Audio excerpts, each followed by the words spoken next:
Well, today's second reading from St. Paul to the Philippians says, our citizenship is in heaven. Well, in my early years as a priest, the Archdiocese had an immigration law department.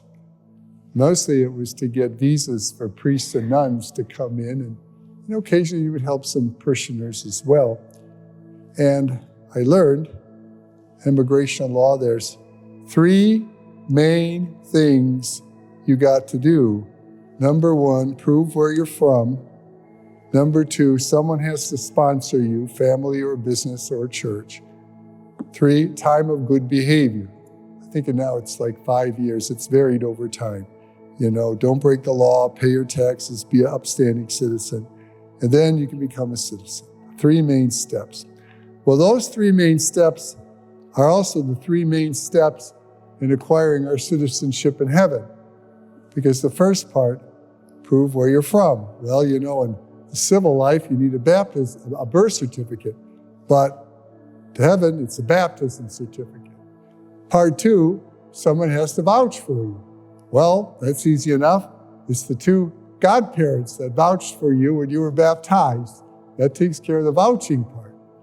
But the rest of it, the good behavior, is what we do and say and conduct ourselves through the rest of our lives. And the gospel reading will let us know that those who walk with the Lord and treat others with kindness are the actions that prove that this really matters, that we really want that citizenship in heaven. And when I've given eulogies or listened to those of you who gave the eulogies, they all have one big thing in common. No one ever has mentioned, and none of you who gave a eulogy ever mentioned how much money the person made, how much stuff they acquired. Never comes up. What comes up? Well, they were there for the kids' sporting events and they never missed their grandpa's game. They were always there to help their neighbor. They go out of their way to do something. They'd volunteer here, volunteer there, active, showing that the love that they received was being shared to other people in many, many, many different ways. That is what I was given to say at eulogies when I asked you to write things down. That's what the stuff you said, uniformly. Because we know that's what really matters in life. We need stuff to live, but we don't live for stuff. We live because God gave us this beautiful gift. We want to share that gift to others in the many ways that gift can be shared through kindness, appreciation, and good works.